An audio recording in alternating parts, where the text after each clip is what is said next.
Good day and God bless you. Welcome to the Bible reading in chronological order. Just such a privilege to have you with us. We thank the Lord for each of you that are participating and engaging with the Bible reading. And I pray that it would be a blessing to you even as we go through the word of the Lord together. Today we're busy in the book of Hosea, and we're going to be dealing with chapters 1 through to 7, but we're going to be going through a bit of an overview first.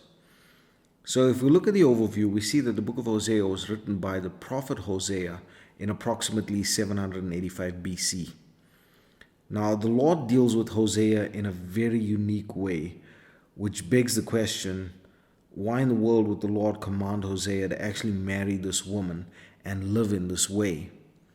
We saw that in the book of Isaiah, the Lord tells Isaiah that in order to show the judgments that would come upon these nations, he must walk barefoot and naked.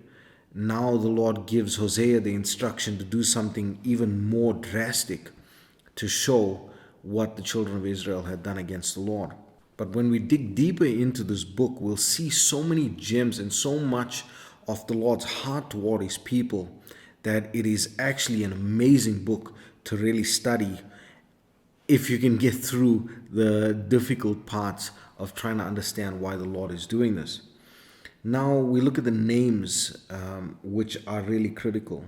The name Hosea means the salvation of Jehovah. And then we see the name of his father, which is Birai, which means the well of Jehovah. Now Hosea was from the tribe of Issachar, and he prophesied to the northern kingdom. His ministry began during the reign of King Jeroboam, and his ministry began during an economic boom in Israel, actually. And the country seemed to be very successful, and they saw this success as a time of blessing from the Lord.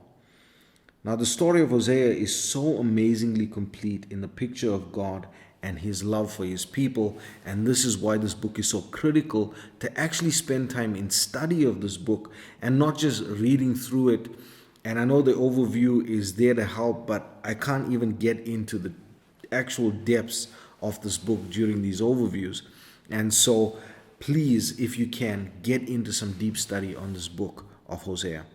Now, the book can be divided into 3 sections. The first section is chapters 1 through to 3, and this is talking about the prophet's married life. The second section is chapters 4 to 13, which talks about the unfaithfulness of Israel and the coming judgment.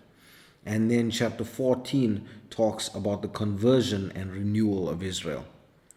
Now, when we're going through the book, we must pay close attention to the imagery and the types within the book. The wine, the corn, the oil, the bread, all of these things that have deep significance and types within the scripture. And then we must also pay close attention to the names and how the names are given and how the names are changed. All of these have very deep significance within the book of Hosea. And so let's get into the chapters. We see in chapter 1 that the Lord commands Hosea to marry a prostitute. Now, this is to represent and to illustrate what the children of Israel had done to the Lord through idolatry and turning away from the Lord. The chapter tells about the children born to Gomer and how Hosea takes them in and then names them very significant and meaningful names, which the Lord actually gives to him to name these children. And these names become even more significant when we go into chapter 2. Notice that the names of 2 of the children are changed. Now, in this chapter, Hosea pleads with the children to counsel their mother and to bring light to her evils in turning to other men after he had taken them in and supplied their needs. We see that it talks about the idolatry then and the worshipping of Baalim and of Baal instead of the worship of the Lord. And you'll see that there is a switch in the address. We see it is halfway through the chapter that it is no longer Hosea talking about Gomer, but it is the Lord talking about Israel. And it's a very subtle shift, it's a very subtle change. But amazingly, when you see it and you read it and you recognize it, it is actually so beautiful because it continues coherently. There is no break, there is no shift. And so this type is actually then so perfect. And then we get to chapter 3, and in this chapter we can find some amazing insights and parallels between Hosea and Gomer and the Lord and Israel. We see that in spite of her infidelity, Hosea still loves her and he goes after her.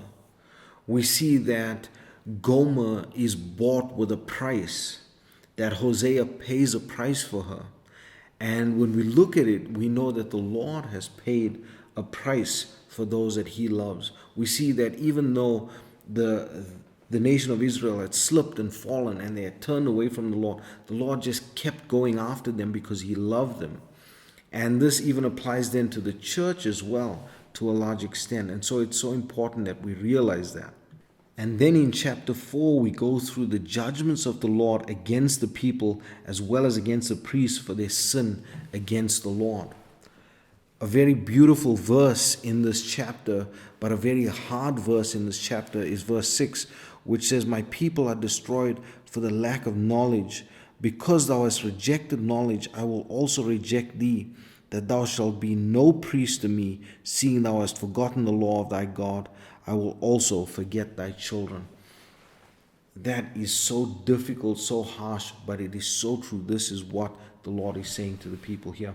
And chapter 5 just continues with God's judgments against Israel.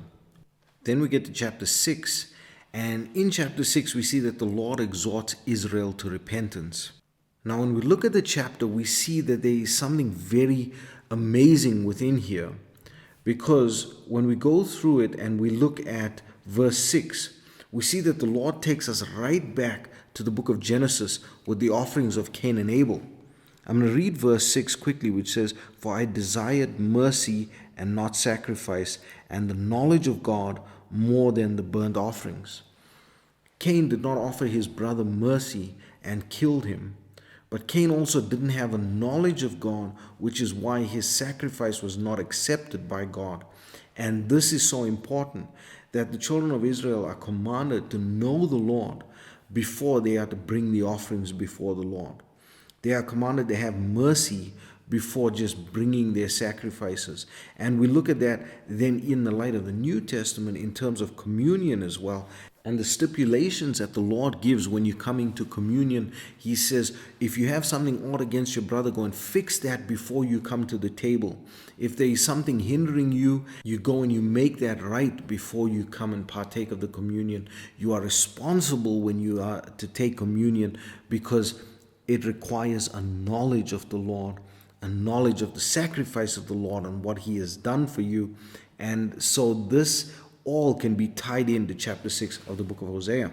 And then we get to chapter 7, and here we see that the Lord reproves Israel for their manifold sins. He wanted to heal them, but they kept committing iniquity and falsehoods.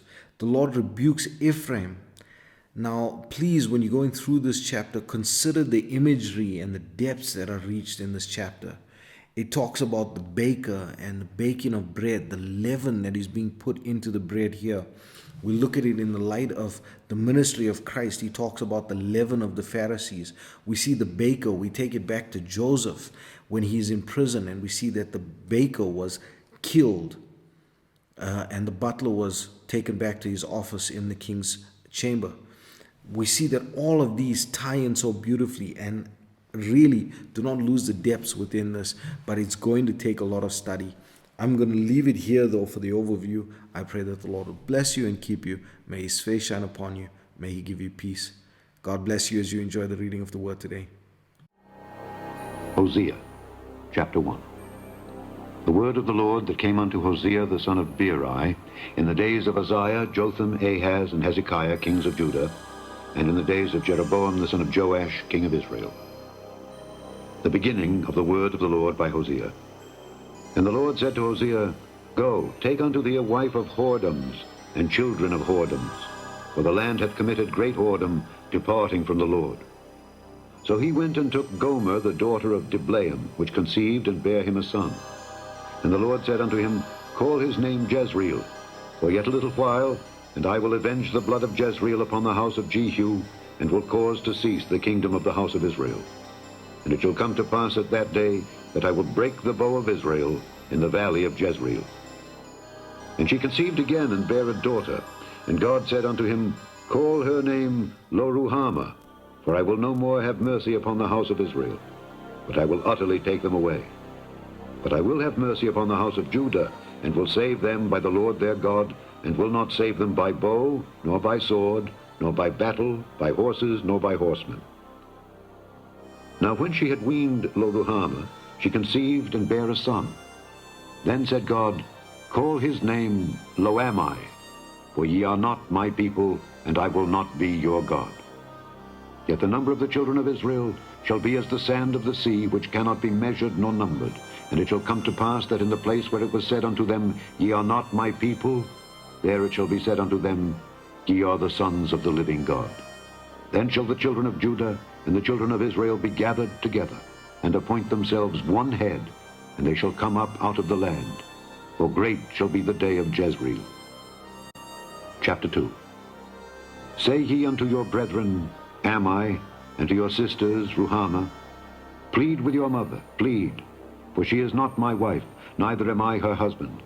Let her therefore put away her whoredoms out of her sight, and her adulteries from between her breasts, lest I strip her naked, and set her as in the day that she was born, and make her as a wilderness, and set her like a dry land, and slay her with thirst. And I will not have mercy upon her children, for they be the children of whoredoms, for their mother hath played the harlot. She that conceived them hath done shamefully. For she said, I will go after my lovers that give me my bread and my water, my wool and my flax, mine oil and my drink. Therefore, behold, I will hedge up thy way with thorns, and make a wall, that she shall not find her paths. And she shall follow after her lovers, but she shall not overtake them. And she shall seek them, but shall not find them. Then shall she say, I will go and return to my first husband, for then was it better with me than now. For she did not know that I gave her corn and wine and oil, and multiplied her silver and gold, which they prepared for Baal. Therefore will I return, and take away my corn in the time thereof, and my wine in the season thereof, and will recover my wool and my flax, given to cover her nakedness. And now will I discover her lewdness in the sight of her lovers, and none shall deliver her out of mine hand. I will also cause all her mirth to cease, her feast days, her new moons, and her Sabbaths, and all her solemn feasts. And I will destroy her vines and her fig trees, whereof she hath said, These are my rewards that my lovers have given me. And I will make them a forest, and the beasts of the field shall eat them. And I will visit upon her the days of Baalim, wherein she burned incense to them, and she decked herself with her earrings and her jewels, and she went after her lovers, and forgat me, saith the Lord. Therefore, behold, I will allure her, and bring her into the wilderness, and speak comfortably unto her. And I will give her her vineyards from thence, and the valley of Achor for a door of hope. And she shall sing there, as in the days of her youth, and as in the day when she came up out of the land of Egypt. And it shall be at that day, saith the Lord, that thou shalt call me Ish-ai, and shalt call me no more Baali. For I will take away the names of Baalim out of her mouth, and they shall no more be remembered by their name. And in that day will I make a covenant for them with the beasts of the field, and with the fowls of heaven, and with the creeping things of the ground. And I will break the bow and the sword and the battle out of the earth, and will make them to lie down safely. And I will betroth thee unto me forever. Yea, I will betroth thee unto me in righteousness, and in judgment, and in loving kindness, and in mercies. I will even betroth thee unto me in faithfulness, and thou shalt know the Lord. And it shall come to pass in that day, I will hear, saith the Lord, I will hear the heavens, and they shall hear the earth. And the earth shall hear the corn, and the wine, and the oil, and they shall hear Jezreel. And I will sow her unto me in the earth, and I will have mercy upon her that had not obtained mercy. And I will say to them which were not my people, Thou art my people. And they shall say, Thou art my God. Chapter 3. Then said the Lord unto me, Go yet, love a woman beloved of her friend, yet an adulteress, according to the love of the Lord toward the children of Israel, who look to other gods and love flagons of wine. So I bought her to me for 15 pieces of silver, and for an homer of barley, and an half homer of barley. And I said unto her, Thou shalt abide for me many days. Thou shalt not play the harlot, and thou shalt not be for another man. So will I also be for thee. For the children of Israel shall abide many days without a king, and without a prince, and without a sacrifice, and without an image, and without an ephod, and without teraphim.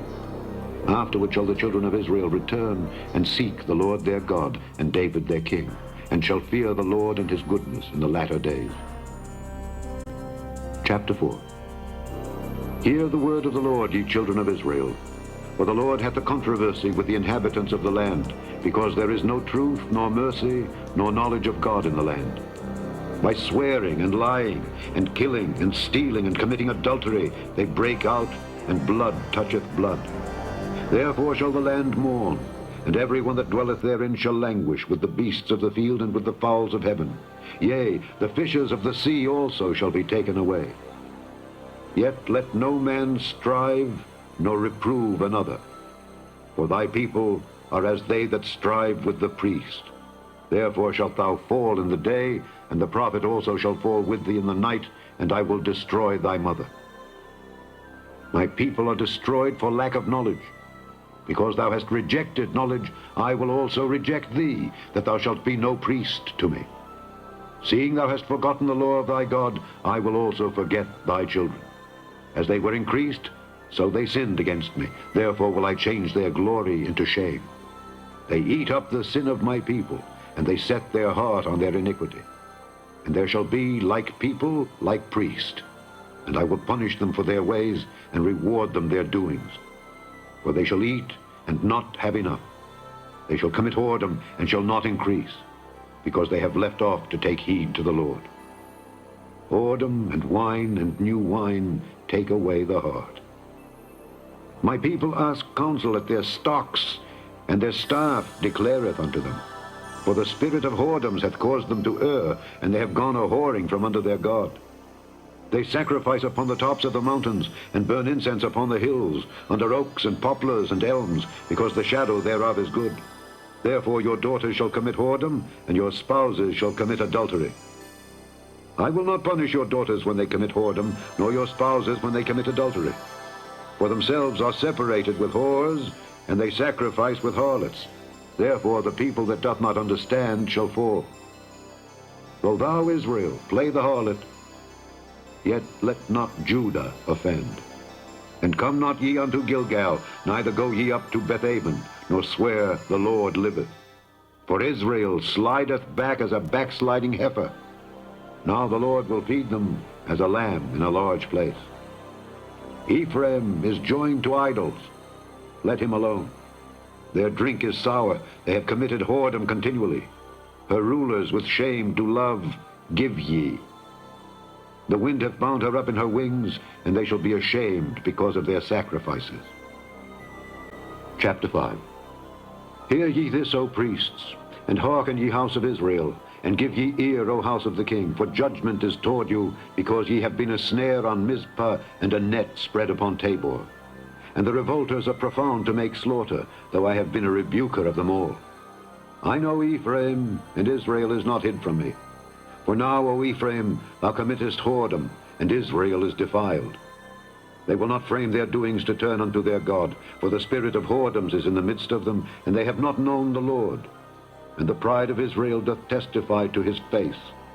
Therefore shall Israel and Ephraim fall in their iniquity. Judah also shall fall with them. They shall go with their flocks and with their herds to seek the Lord, but they shall not find him. He hath withdrawn himself from them. They have dealt treacherously against the Lord, for they have begotten strange children. Now shall a month devour them with their portions. Blow ye the cornet in Gibeah, and the trumpet in Ramah. Cry aloud at Bethaven after thee, O Benjamin. Ephraim shall be desolate in the day of rebuke. Among the tribes of Israel have I made known that which shall surely be. The princes of Judah were like them that remove the bound. Therefore I will pour out my wrath upon them like water. Ephraim is oppressed and broken in judgment, because he willingly walked after the commandment. Therefore will I be unto Ephraim as a moth, and to the house of Judah as rottenness. When Ephraim saw his sickness, and Judah saw his wound, then went Ephraim to the Assyrian, and sent to King Jareb. Yet could he not heal you, nor cure you of your wound. For I will be unto Ephraim as a lion, and as a young lion to the house of Judah. I, even I, will tear and go away. I will take away, and none shall rescue him. I will go and return to my place, till they acknowledge their offense, and seek my face. In their affliction they will seek me early. Chapter 6. Come, and let us return unto the Lord. For he hath torn, and he will heal us. He hath smitten, and he will bind us up. After 2 days will he revive us. In the 3rd day he will raise us up, and we shall live in his sight. Then shall we know, if we follow on to know the Lord. His going forth is prepared as the morning, and he shall come unto us as the rain, as the latter and former rain unto the earth. O Ephraim, what shall I do unto thee? O Judah, what shall I do unto thee? For your goodness is as a morning cloud, and as the early dew, it goeth away. Therefore have I hewed them by the prophets, I have slain them by the words of my mouth, and thy judgments are as the light that goeth forth. For I desired mercy and not sacrifice, and the knowledge of God more than burnt offerings. But they, like men, have transgressed the covenant. There have they dealt treacherously against me. Gilead is a city of them that work iniquity, and is polluted with blood. And as troops of robbers wait for a man, so the company of priests murder in the way by consent, for they commit lewdness. I have seen an horrible thing in the house of Israel. There is the whoredom of Ephraim. Israel is defiled. Also, O Judah, he hath set an harvest for thee, when I returned the captivity of my people. Chapter 7. When I would have healed Israel, then the iniquity of Ephraim was discovered, and the wickedness of Samaria, for they commit falsehood. And the thief cometh in, and the troop of robbers spoileth without. And they consider not in their hearts that I remember all their wickedness. Now their own doings have beset them about, they are before my face. They make the king glad with their wickedness, and the princes with their lies. They are all adulterers, as an oven heated by the baker, who ceaseth from raising after he hath kneaded the dough until it be leavened. In the day of our king, the princes have made him sick with bottles of wine. He stretched out his hand with scorners.